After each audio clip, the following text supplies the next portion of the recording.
What is it that you yourself as a company in India are doing with AI? And have you or those who you work for in implementing AI seen productivity gains? Are AI-led productivity gains, according to you, around the corner? Yeah, I would say I would agree with that, Siddharth. I think there are productivity gains, but we must recognize that AI is a longer term play. So when we are looking at AI, when we look at advising our clients, when we look at implementing AI internally, we understand that it's not something that's an immediate thing. You have to build the right infrastructure for AI.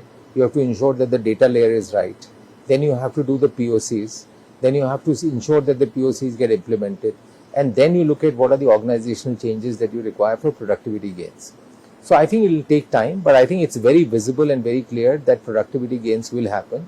And that may lead to changes in the way you hire people, the kind of people you hire, the growth in business and everything else. As far as how EY is approaching it, I would say there are two things. One is we are trying to infuse AI in everything that we do. So whether it is on consulting side, whether it's on the transaction side, whether it's on the tax side, whether it's on internal audit, whether it's on audit. I mean, today I can look at a tax return, take it out of the ERP statement, put it on the put the tax audit report in, and I will have the tax return on the other side.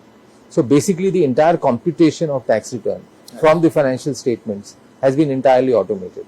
If I have to look at all the returns, all the opinions that we have given, all the feeds that we have, they are all in one SLM that we have created for tax. And today, then you can just go into that and ask that, what is, this is the question I've been asked, that whether, for example, for this transaction or this merger, will the tax benefits be available or not? These are the facts of the case.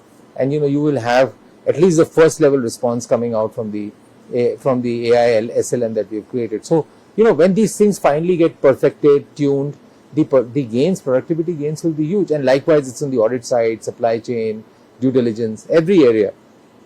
We are seeing that. So it seems to be from your answer that as a practitioner, as a sort of company implementing it, you are not impatient, you are in it for the long run. It's perhaps the analyst community that is talking up the hype cycle and the bubble and the overvaluations. Yeah, I think that's more to do with the valuations, but I think we feel that it's an issue where industries will change dramatically because of this, and those people who have the content and who can move fast and adopt to the technology and do it in a structured way, I think they will be the successful players in the long run. But you're already seeing in financial services what took days is now taking hours and minutes. Credit assessment memos, building offerings for your customers, call center operations, L1, L2 handling for on service centers or for AMS kind of things. I mean, I think those benefits are now visible. But I think we are at the starting point of the journey. The only thing what I tell my clients is that if you have deep conviction in this, only start the journey if you have deep conviction, because it's not something which will just give you immediate returns. It's something that you have to start doing on a gradual basis and see. Doesn't mean that you have to go slow, you have to move fast, but the returns will take time before they finally deliver. But conviction at the leadership level is very important.